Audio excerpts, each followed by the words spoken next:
You're listening to How to 20-something, the only podcast that helps both men and women navigate their 20s and learn how to adult across all aspects of their lives.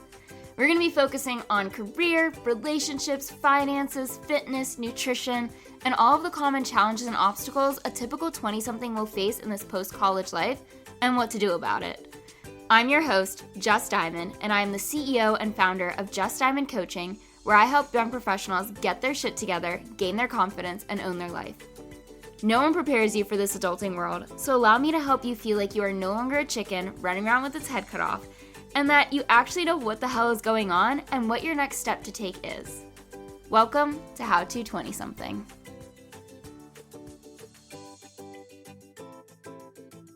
How often do you feel like you're falling behind in this game of life? Because this is exactly what we are going to break down in today's episode of How to 20-something. I hear young professionals say all too often that they are not where they're supposed to be. To which I respond, or even think to myself, says who? Says your mom? Says your best friend? Or is it something you are saying to yourself because you're the one that created this convoluted timeline and aren't reaching the expectations that you made up for yourself? And that's all it is. It's something you made up. Or maybe it's because everyone in your immediate environment and what you see on social media highlights this right timeline that you have yet to be on time for. Yes, society, family, friends, and social media have instilled the way we're quote-unquote supposed to adult and in what order. But the truth is, we are all on drastically different timelines that are perfect for ourselves and our unique lives. So hopefully, by the end of today's episode, you'll begin to release the pressure you've put on yourself to be at a certain stage in your life by the time you are whatever age. I'm sure you've heard many people say that comparison is the thief of joy, or another common saying is compare and despair, where you're essentially stripping yourself of being happy with the milestones you have reached and the life you have created up until this point because you're comparing it to someone else who appears to be doing life more correct. You are literally taking a toll on your own mental health and enjoyment by comparing your very different journey and life situation to someone else's. But if you change your perspective to the thought that you are the only person who has ever and will ever experience life in the way that you are, based on the decisions you have made and will make, then you will grow to appreciate your journey and what is yet to come, rather than tear yourself down because it's different. And different isn't such a bad thing. And if you're comparing your life to someone you see on social media, and you don't actually talk to them or about your hardships and they don't talk to you about theirs, then I need you to take a step back and realize that you are watching someone's highlight reel. Hardly ever is someone going to post about how miserable they are, or when their last mental breakdown was, or what they talk to their therapist about. No, you're going to see the trips they're going on, the good part of the relationship they're in, the milestones they are hitting, the promotions they are getting, the ring being placed on their finger, the baby shoes being announced, the houses being bought, and so on and so forth. But not how they're going into debt to take the trip to Europe, or the fights that happen with their partner, the doubts that they have in the longevity and future of their relationships, how their boss chewed them out for missing a deadline, the fourth miscarriage that's taking a toll on their marriage, and any of the other crap stuff that doesn't feel very good in life. These people are talking to their inner circle about their hardships, but certainly are not announcing it on social media for their high school classmates to see. When you compare yourself to someone else, when you don't see the full story, you are unintentionally setting yourself up for a lot of mental distress and feelings of falling behind. I remember a few years ago when I was experiencing some hardships in my long-distance relationship, it seemed like none of my friends who were also doing long-distance were encountering their own forms of distress. I would privately ask them if everything was as glamorous as it appeared to be on social media, to which all of them would respond with, no, this is tough. There's a lot of fights. There's a lot of doubt in our future and what the next steps are. And that made me feel a bit better that I wasn't alone, but was letting social media make me think otherwise. And I think this predicament of being behind really applies to those of you who are approaching 30. And I know this because multiple people and clients have been in their late 20s and turning 30 this year or next year. So it's commonly talked about to me or around me that The age 30, the big 30, signifies some kind of deadline where you're supposed to be able to check off a lot of major adulting boxes, and if you don't, then you are behind, and you are doing something wrong with your life. Where the reality is, we were raised to believe that life goes in a specific order at a specific time because our parents were experiencing this type of life at our age. It was much simpler back then, or it at least appeared to be. They were probably married already and having a kid or two, owning a house, were steady in their career. And in today's world, in 2023, that is not the case for the majority of us, myself included. We are approaching milestones later in life than the generations before us, and it can bring about these feelings of falling behind or doing life wrong. And let's get one thing straight. You are not doing life wrong. If you're not some wanted criminal being chased by the police or FBI, then I would say you're doing a great job. And if you are some wanted criminal, let's just keep that information to ourselves and pretend you're the former for the purpose of this episode. But seriously, if you take a step back, you can see that you are trying to figure out life in a time where we are in a recession. We experienced a global pandemic where life was essentially put on pause for at least a year. For some of you, it was 2 years, and others, you might still feel like life is paused. It's also a time where it's nearly impossible to buy a house, and how your salary has not risen with inflation, so just living is tough. The odds are stacked against us, and it's an unfortunate reality with a bleak future as climate change shouts impending doom every few days. Your grocery bill is higher than ever, and you can't afford to live alone since cost of living is through the roof, where you don't have a comparable wage to live a comfortable lifestyle. Now, I could make a whole episode about how shitty this world is, but that is not the point of this podcast. The point of me speaking to you is to remind you that life is hard. But there is always something you can do that is within your control to improve your own circumstances. And that's the key part of it all, focusing on what's in your control. You can't control severe weather changes or inflation, but you can control your spending habits. You can control the way you are showing up for yourself and your mental health. You can control the thoughts and beliefs you have about life, and so many other things. Life itself isn't supposed to be the most challenging thing. Yes, there are hardships that come with the adulting world, but there are resources to help you overcome those obstacles, like hiring me as your life coach or working with a therapist or both. Today, we are going to focus on your own thoughts and beliefs in regards to not fitting the one timeline you believe to be the right way of adulting. This is a lesson I learned pretty quickly after graduating college because up until that point, I was following the timeline that was presented and accepted. And then it came up again during the pandemic, and yeah, pretty much every story I will tell you will probably include some aspect of 2020 because that is my origin story.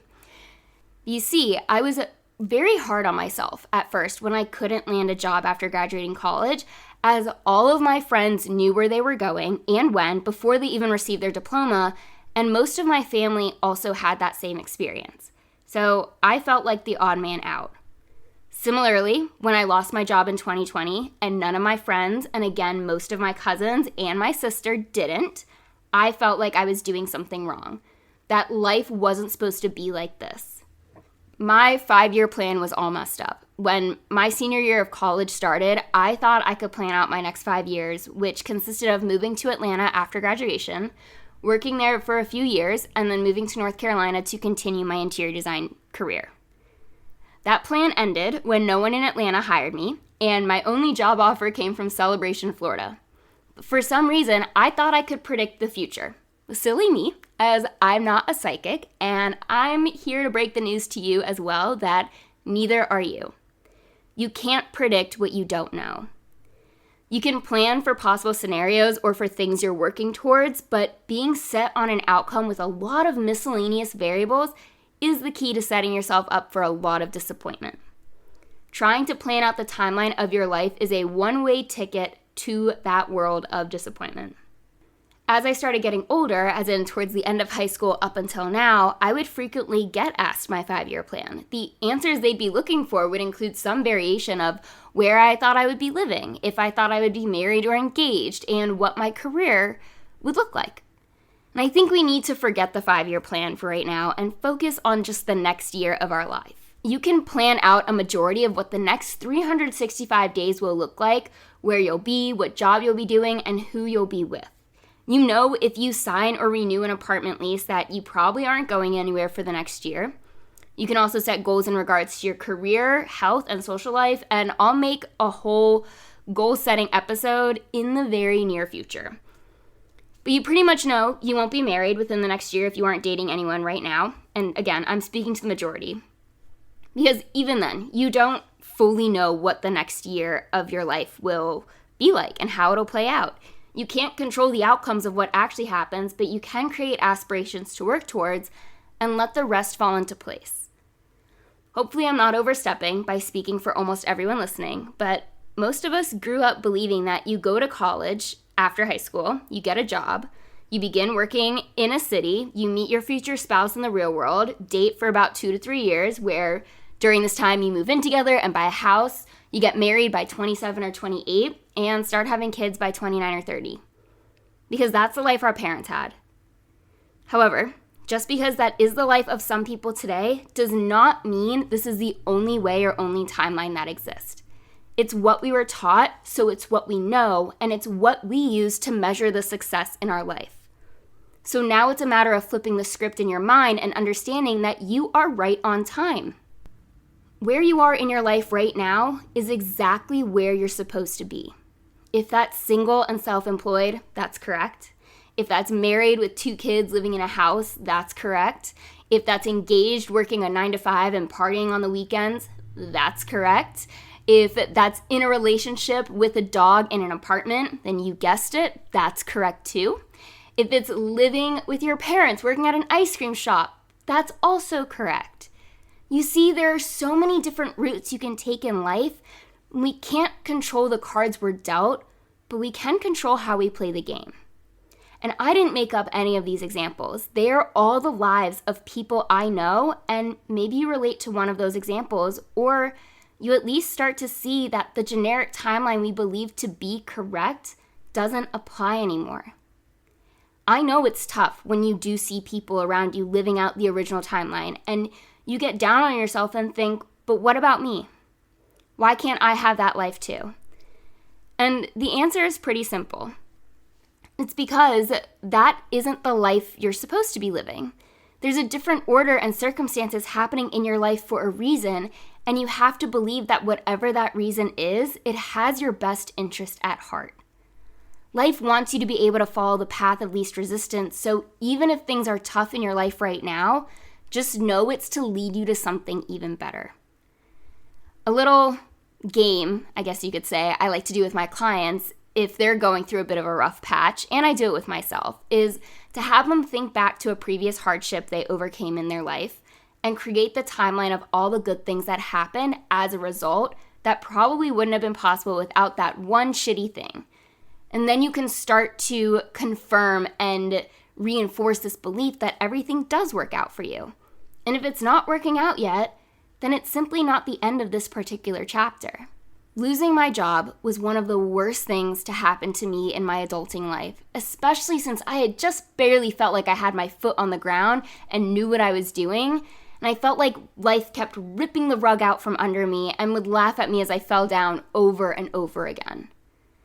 But losing my job opened up my mind to understanding my identity outside of my interior design career, and it cleared my schedule to be able to pursue interests outside of my degree and learn who I was independent of my career choice. It led me down this amazing path towards my passion, and it's something I may have been able to find much later in life, but I'm so glad that it happened when it did. It was horrible to live through and experience, but at the end of the day, I'm grateful that it happened because it led me to being a voice to all of you. I couldn't control the pandemic or losing my job or even when I would get that job back, but I could control how I was showing up for myself in my life each day that I had no job. And I don't know anyone else who experienced the same path as me from 2020 up until now, and that's the point I'm getting at. My journey is what makes me me. And there's so much power in that thought. So it's time for you to embrace the journey you are on as it's your journey. It's important to find comfort in your unique path and accept where you are right now and what you have to look forward to. So screw society's timeline and milestones that we're supposed to hit at a certain age, as it's only leading you to put more pressure on yourself, which is giving you more anxiety, stress, and unhappiness. Life is one big-ass journey, which sounds so cliche, I know, but stop racing to get to the finish line that doesn't exist. Love where you're at right now, in this present moment. Love all that has brought you to where you are now, and love all that you have to look forward to. But remember, whatever direction your life takes you, you are right on time. I know it can be hard when everyone around you in your immediate environment is getting engaged, buying a house, having a baby, where you're living with roommates, you're single, and living paycheck to paycheck. But you'll get there when the time is right for you. Not being there right now doesn't mean you're broken. It just means it's further along in your timeline than you would like. So what can you do about the parts you don't like in your life to begin making improvements and to begin heading in the direction of the timeline you imagine for yourself? How can you work to appreciate where you're at right now and all that you have right now, rather than what's missing or what you haven't been able to achieve yet? Well, you don't actually have to answer the second question, because I'm going to give you some helpful practices and reminders for when your brain does start to feel behind and compares yourself to everyone around you. And it begins with practicing mindfulness and embracing the present moment. This world is so fast-paced, and honestly, things like Amazon and streaming services are great with its timeliness and immediacy, but it has encouraged this lost touch of delayed gratification and patience. We're constantly wanting our results and our goals right now. We want the promotion, the money, the weight loss, the forever relationship. Whatever it may be, we are always yearning for that next milestone. That we forget to press pause and be in this moment. Or if you're in autopilot mode, you lose touch with right now and are just going through the motions of life. Being mindful in regards to this topic of accepting you are right on time looks something like observing the feelings that come up when you do feel like you're falling behind. And this is where journaling could be a very helpful tool for you to process why you feel behind and what you can do about it. It would be writing down affirmations or saying them out loud that you are exactly where you're supposed to be. Work to improve your relationship with yourself and develop a greater sense of self-awareness, compassion, and appreciation for the milestones you have reached, the challenges you have overcome, the parts of your story that have built the person standing here today. Focus on the abundance that you do have and create your own highlight reel of your life. Not for the purpose of posting on social media, but for the purpose of celebrating yourself and being proud of the life that you have created thus far. And then set goals for yourself to work towards some new milestones. Make sure they're realistic, and then see what you can do each day to get 1% closer to where you want to go, not where you think you should be. And as you do take each step towards your goals, celebrate the little victories along the way. We constantly forget to acknowledge the little wins, as we think it's irrelevant until we reach the big win we're after. But it's how I start every client session, celebrating the wins from the week, no matter how small they think it may be. Because without those smaller wins, you aren't getting yourself closer to the big ones. It's the smaller ones that create the momentum for you to keep going, even when it feels like the big goal is so far out of reach. And finally, as you do all of those things of being present, practicing gratitude, and setting goals, let go of the feeling of needing to be perfect. Your perfectionism, like you're comparing, will strip you of your enjoyment in this present moment and only lead to more stress and self-doubt, which is not the direction we want to go. And I mentioned this in an earlier episode, that your perception of failure is really an opportunity to learn, grow, and evolve. Developing more patience with yourself and learning to nurture and show compassion to yourself promotes personal growth and development, and that's the attitude and behavior we want to encourage. But it starts with acknowledging that you are right on time. You are exactly where you're supposed to be, which probably sounds so repetitive at this point in the episode, but I have to keep reminding you of it. And throughout this podcast, I will be bringing on so many different people to share their timeline, to keep giving you that reassurance that everyone's life is so different. and that's okay. The reality of life in our 20s right now is one big shithole. Sometimes it feels like we are treading water and the next wave that comes is going to take us down. Other times we are floating on a raft, resting, chilling, and then there will be times where you are swimming full steam ahead towards land. But the other reality of our 20s is how much of a learning curve this part of life is. How this is the time for you to take responsibility, control, and ownership of what's happening to you and for you. If you envision your life on a line graph, you would be able to see the moments of happiness where you feel on top of the world, and then you'll see the moments where one thing is going wrong after another, and then the moments where you're stable and steady. It's because things are always changing. Life doesn't always trend positively, but it does give you the reminder that as long as you keep going and keep believing in yourself, you'll start to be on the upward trend soon enough. And if you have a unique timeline yourself, please don't hesitate to reach out, as there may be someone out there listening who needs to hear how you overcame a struggle that they are currently experiencing. I know it can be intimidating to come on here, but trust me, I make sure you're well prepared and comfortable. But your unique story and timeline is what allows you to be the third grader to a second grader. Think about how helpful it would have been for you to hear how everything worked out when someone else was working through a similar experience. So check out the show notes and click the link to fill out the Google form for being a guest. Or if you just want me to read your story on here, there's a link for that too. But hopefully, after listening to this episode, you are now at a point where you can feel a little bit more compassion and appreciation for the timeline you are on, and how special it is, and how it's created the amazing human that exists today, because without it, you'd be boring. And if you are going through your own struggle right now, simply say it's for the plot, and search for your happy ending, or acknowledge that it's building your character. I know my timeline makes me relatable, human, and humble, and yours does too. And that's all I have for you, letting you know and continuing to remind you that you are right on time. The way you are doing life is exactly right.